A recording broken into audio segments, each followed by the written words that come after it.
Greetings, Marsh here, and welcome to episode 10 of my Industrial Revolution 3 playthrough. In this episode, we're going to set up a distant iron mining outpost. Enjoy! So we've done everything short of iron, and that's the next gating material here, so it's time to enter the Iron Age. To make iron is straightforward like the other ores. Iron goes in, iron ingot comes out, and they give you the scrap recipe, and we'll eventually cover that. But one interesting thing to note is that they don't give you the crushed iron recipe quite yet. So we have to just make it the old-fashioned way. And a lot of these items are the same, where you have iron plates, reinforced iron plates, iron gears, iron rods, iron rivets, iron pistons, iron pellets. All of these things are essentially made the same way as the previous materials, you just have to change the recipe out. One thing that's new is the iron beam, which interestingly requires an iron ingot in addition to the iron plates and iron rivets. So that's kind of weird. And they give us the small iron frame. Don't get the big one yet, just the small one. That's just iron plates and rivets. A higher tier repair pack, and we still have the tier 1 repair packs left over, but this is our first use of rubber. If we wanted to make that, the iron chest, which is a 30 slot chest. And also it gives us access to the iron pipes. And these are great because they transport any fluid. It doesn't have to be steam or water. They do both, so we won't have to have different pipes for everything. Also, it has a higher underground length of 15. And they also have a short version that only goes to 5. So that is another cost savings if you have a build that has lots of pipes in them, and that length of 5 is good enough. Of course, it also gives you the one-way valve to go with it. And also, it gives us the better offshore pump. Of course, this is just the vanilla one that goes up to 1200 per second. So we have finally unlocked the next science pack here. And this is the iron one. It requires 3 glass, 2 reinforced bronze plates, and 3 iron beams. So it is quite heavy on the iron. And it uses basically everything that we've been building up until this point. And interesting to note is that it uses reinforced bronze plates, but it doesn't really use any tin or copper. The red pack does, but it's interesting to note that late game, pretty much the only thing you'll ever use bronze on is making these resource packs. So as you get the better packs, you still have to produce those early game materials, but you don't necessarily need to produce the early game machines, just the things that are required for your science packs. So it's kind of funny to think that of our copper and bronze age, the only bit of it that's really going to come out of that is the reinforced bronze plates. And we can research it, and after that, we're done. We can't do anything else without getting iron. So we'll let that research and let's plan for iron. And it does look like I did not hook up the belt for if we can even reach it. For the robots. They might be able to. Oh, that's annoying. Alright, let's walk around. There we go. That'll just supply wood to anything that needs it. We don't really need that much wood for the purposes of constructing these items, so this one little belt of random wood is good enough. But one problem I noticed here is that we are not making any more stone bricks, which we will need shortly, because oh yeah, there's a cliff right there that we can walk through. Because gathering some of this stone will create a small amount of coal, and we actually have extra coal here that's clogging the belt. Not to mention we have all of this wood making a ton of charcoal, and it's going to take a while to go through all of that, which means this will be clogged. So like we did with our charcoal setup here, let's do the same thing, but now with the coal to give it a buffer, and it looks like if we just place it right here, it'll be fine. It's kind of a lot of pipes happening here, but trying to orient it in such a way where we can get it taken care of. Of course, we don't make stone very fast, so we really need to keep these running at full blast, because this is essentially all of the stone we're going to be able to make out of this part of the factory. I mean, there's a tiny little bit we can get right here. I guess it's worth hooking this up. I mean, we have the drill in our inventory.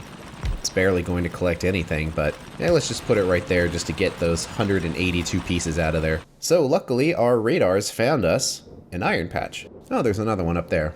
But iron is not one of your initial resources that is in your factory, and you will have to go out there and get some. And it's kind of up to you how you want to handle it. This really is a job for trains, but of course we don't have trains right now. So you might be tempted to do a giant long belt, and that's fine, but we don't need to do that because we have transfer plate logistics. And specifically, we have 2 vehicles to do it with. Of course, there's the mono wheel. It's very fast, but its trunk is tiny. However, we have the heavy roller with its 80 slot trunk and also a grid for robots if we need them. It is slow, yes, but we don't need to do this very often. We would just need to drive up to get iron whenever it ran out. And we would have to do that a couple times, sure, but eventually we would be caught up. And it's interesting that we're surrounded by cliffs here, and then they're suddenly gone out here. So there's that patch, there's that one. This one's probably the closest. So we would need to build a road. Unfortunately, probably the fastest path would be to go straight through this forestry. I mean, it's fine as long as there's enough room for all of the trees to continue to grow. Awesome. And we would need to smelt it somewhere. This space up here is pretty available, and we can hover over these to see exactly where the chunk is, so we can kind of decide where we would want to put the buildings, and doing it around here should be okay. Just thinking of how would we make a road, because we need to make a driving road that's relatively easy to actually drive, and we don't have to like zigzag everywhere, so like zigzagging through here is kind of annoying. Of course, there's also like water and stuff everywhere, so it's kind of not a lot of great places to do this. We could do it like down here, so the road would be down here and then diagonally through all of this stuff, and then right there. We probably are going to be going through a lot of trees, and the heavy roller is certainly much faster when it comes to robots because it has so much logistics. So let's fill this grid up. We're going to need 10 roboports, but luckily they are very easy to make because we have all of the parts. And then we are going to need 50 of the robots, but luckily we have all of the parts. So we've got our grid. Just fill it up, and when we get in it, it will use our own logistics to fill in the roboports. Sometimes it takes a little while, but there it goes, -50. It completely filled that in, which means we need more, so I'm thinking we should pick up another stack of 50 cells. So when we stand here, it will put them in there to get filled in here. And it looks like it's basically updated. So we just need to get our 50 cells back, and then as this thing drives, it'll use steam, and as the robots operate, it will also use our steam.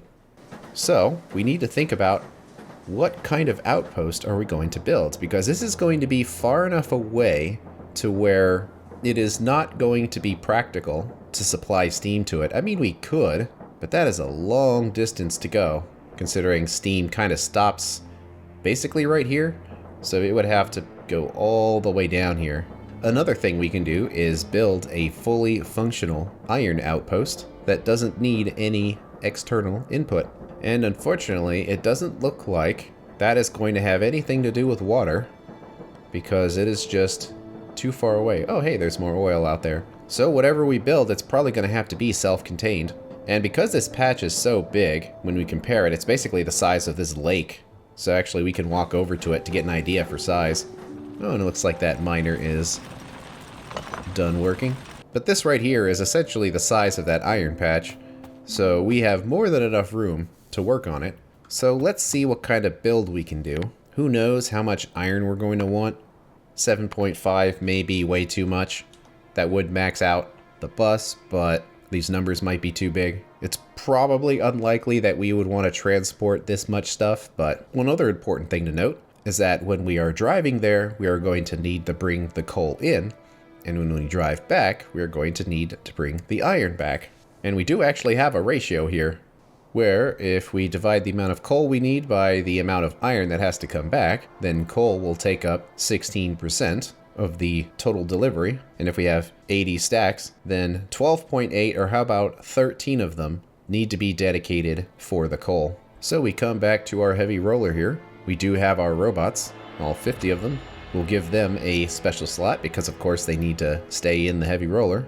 And we also need 13 slots of fuel, and let's just make it crushed coal since we know that is what is going to be easily available. And then the other slots will be dedicated to the iron. Unfortunately, I don't think there's a fast way to do this. Can't like drag and drop, you have to click every time. And there's no shortcut for filling this whole menu out. But we're going to do some legit drive-by logistics with this. So if we create transfer plates to pick up crushed coal and drive over it, it'll get the coal. We can drive to the outpost, have the transfer plate that delivers coal and picks up iron, and then have another transfer plate that delivers iron back in our factory. Of course, if we wanted to min-max it, we can fill up our inventory too. But kind of the point of this is that we don't do that, that it's all automated. So we have our basic build here. We don't need to worry about the bronze furnaces for now, but we do need to have 6 burner drills. And thank goodness We can do this so easily now compared to before. We should probably plan out basically the entire area instead of driving all the way out there to find out we forgot something. So let's plan it. So we do have these drills, but we can't place them on the ground to test it. But let's see if we can mimic it right here. Because if we do that, that is the same size of the drill. All the drills had a belt in the middle. Also, they would have a belt kind of coming in like this, delivering the coal, and already kind of running out of space here. So let's pick this up and put it down here where we have more space. And it looks like the robots from the heavy roller are helping, but the heavy roller doesn't actually have any slots for any of this, so it's probably bad that it did that. Guess we just have to remove those, but let's move the roller over here for now. That is a disadvantage of setting it up in this way, because this needs to be a self-contained outpost, so we're going to need to bring defensive structures as well. Gonna need lots of stone for the road, but we're going to need lots of wall. And building the road is helpful. Not only does it help the vehicle stay pointed straight, but also it could be annoying if you're like going around all of these cliffs and you have to keep checking the map on where you're going and you're hitting trees. If you build a road, you can just follow the road to where you need to go. And that's the range of the heavy roller. It's significantly bigger with all those rubber ports. But also we need to build some turrets. Probably quite a few of them at that. Don't know if we should be automating them quite yet because we don't need that many of them. But let's grab some stuff. Grab a bunch of ammo too. Because we don't want to make this any bigger than it has to be. So if we did that, and then we have our wall with a space in there. This can defend all sides, but it would actually be even smaller if it was something like this instead. And they have a decent range to them. We definitely want to make sure that there's no blind spots. I guess we can mark the position of these drills by using these inserters, so it would be right there, and right there. It would be nice if we can use a loader, but we cannot. Additionally, there will only be iron on this belt, and the inserters need some amount of fuel. So let's do a filter and say only coal, and then we put something else on the belt, such as this copper scrap. Is it going to pick the copper scrap up, or is it actually going to be filtered? It's filtered. So that is a pseudo way of putting filters on inserters, is just make sure the container they're going into has a filter. So knowing that, some things that I did here could be simpler. Oops, some more torches that are running out. Such as these splitters splitting items apart, but it already works, so why bother messing with it? And we'll set these to crushed coal. And I don't think we have access to gates or anything yet, so we're probably just going to have to leave it wide open and defend it with force. But let's push these turrets a little further out, because we are going to need to have a little bit of space in here to run on the transfer plate, and it would be right there. Actually, now that I think about it, it'd be kind of interesting, but we don't even need to go inside. We have to be careful not to crash, but if we came in right there, we would have access to all of the chests, and that includes most elements of this, I think.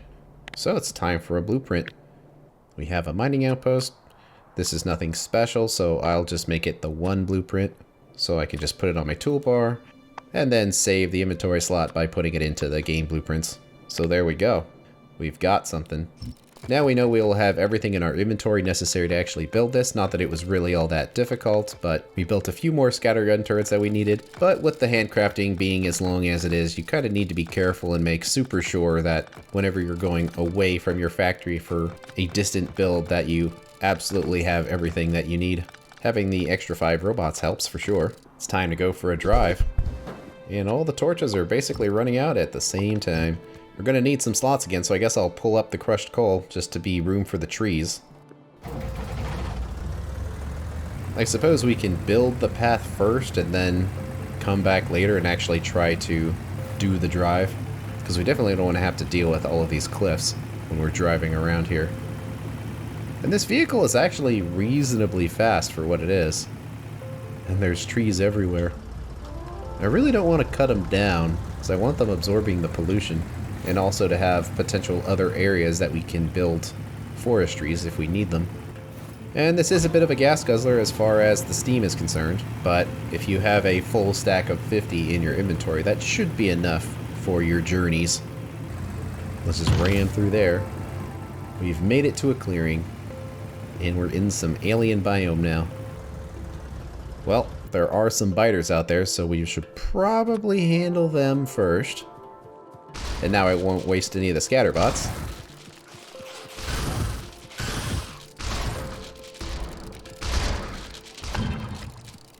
There we go. Placing roads can be a little annoying when they're diagonal. Depends on exactly where you stand if you want to try to make them completely consistent. Especially as you get nudged when you bump into trees like we did there. So we got bumped a few times. But we can make the road a little straighter once we've actually cleaned the trees out. So here we go.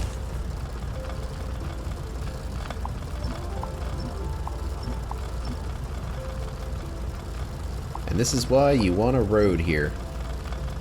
It's because traveling far away, when you actually have to drive it yourself, can be quite frustrating if you're constantly bumping into trees, or you forgot the exact path that you need to drive in order to get there. We have a space, and unfortunately we're going to be out of the range of radars, so we're going to have to check this stuff by hand.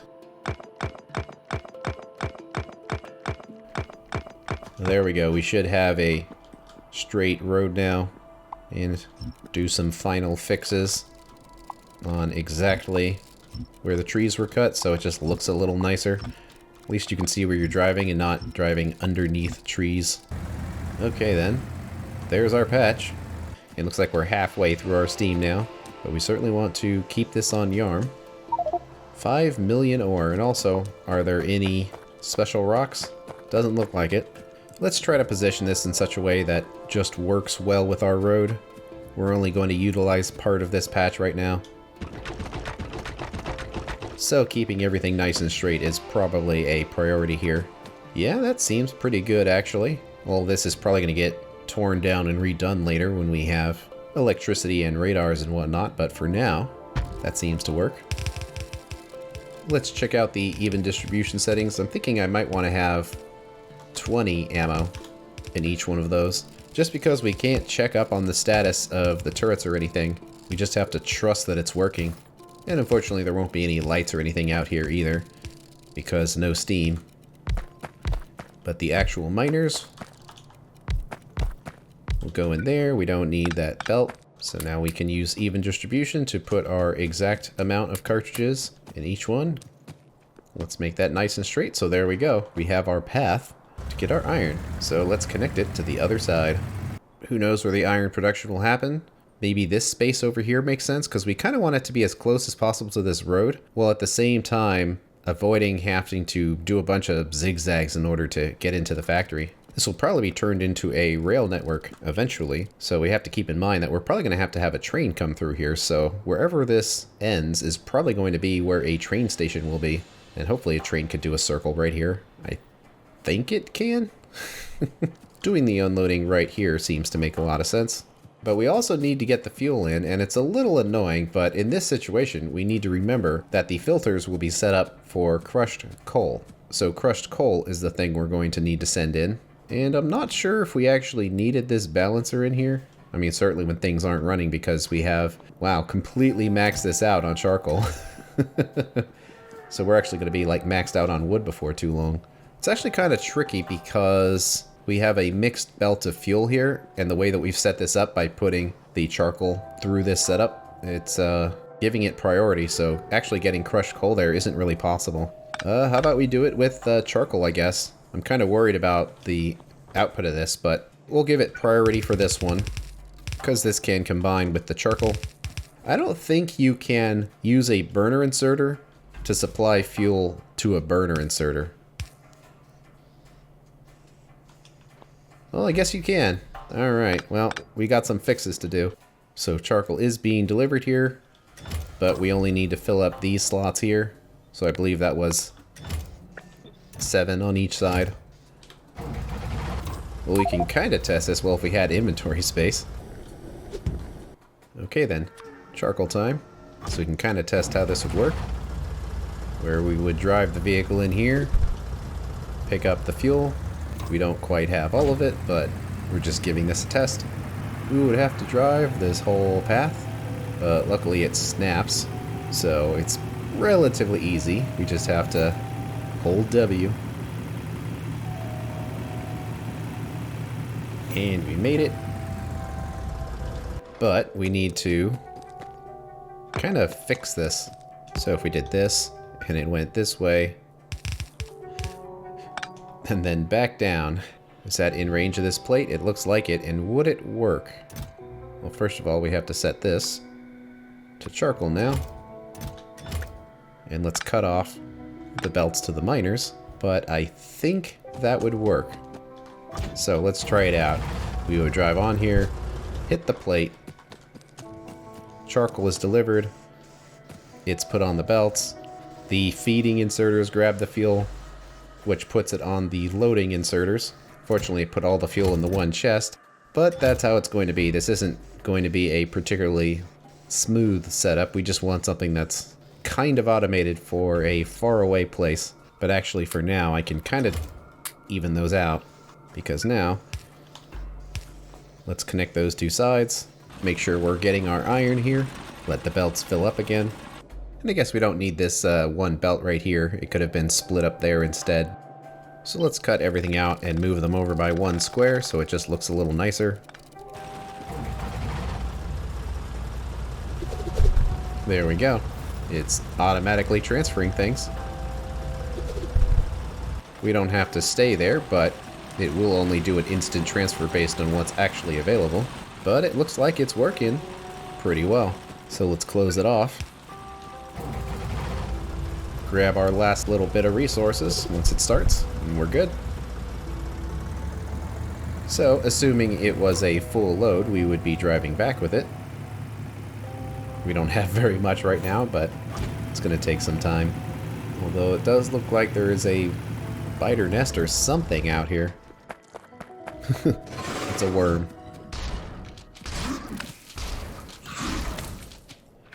Problem solved. So we deliver it back to the base, but since the base has steam, it's no issue getting it filled up. And that filled it up with all the charcoal it needed. Let's do one trip to the mining outpost just to make sure it has its full load of charcoal, so next time we go by it should have its full load of iron as well. So yeah, you can see how having the construction bots is kind of a questionable activity if you're using one of these for delivery of resources as well. I guess I'll leave the robots in there. We might want to use it for something, but we could also just make another one that is purposely built for using robots and not the muling of iron here. So we just get on the pad, pick up everything, and it was all delivered because we have some left over. So now we go back with what we have.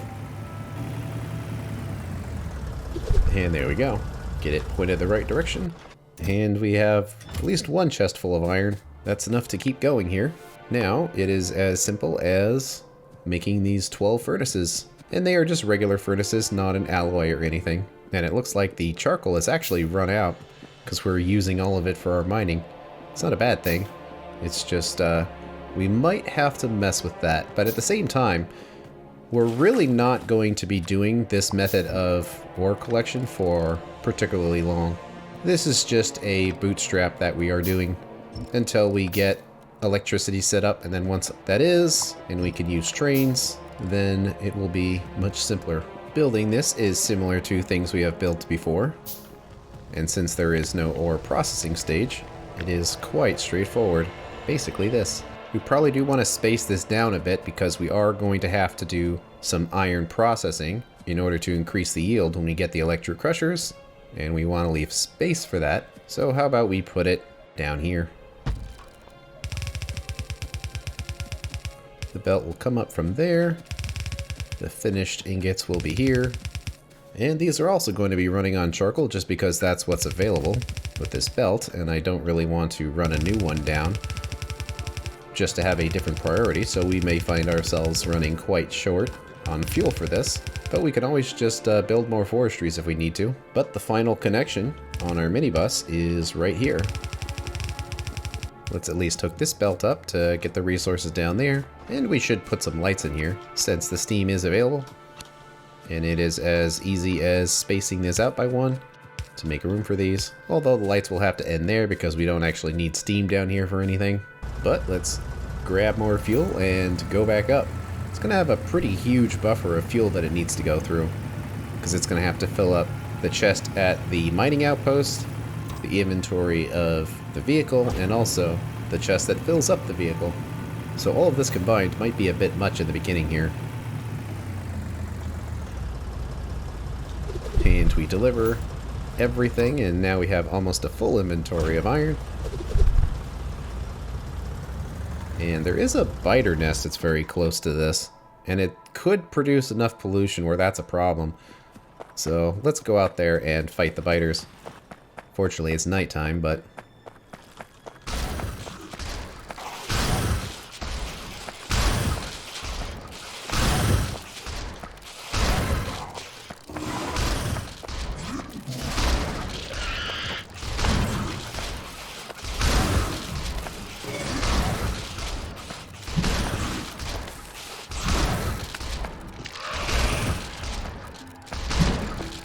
luckily, having the scatterbots is a big help.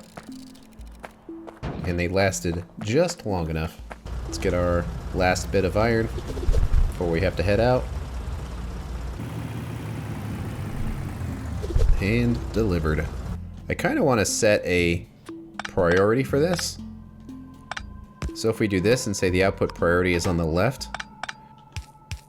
that will be a bypass. There we go.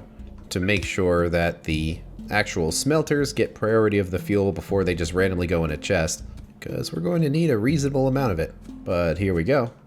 Let's make our iron.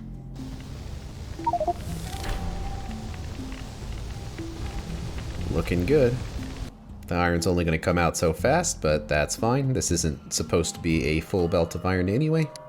And we'll just have to let that run for a while.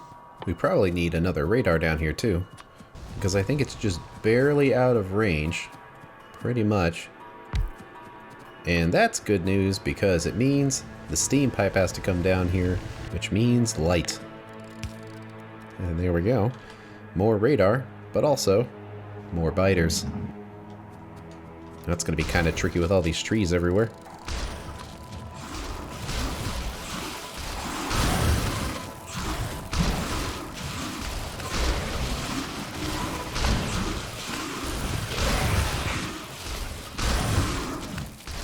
It's nice having the bots protect us while we are trying to take out the nest.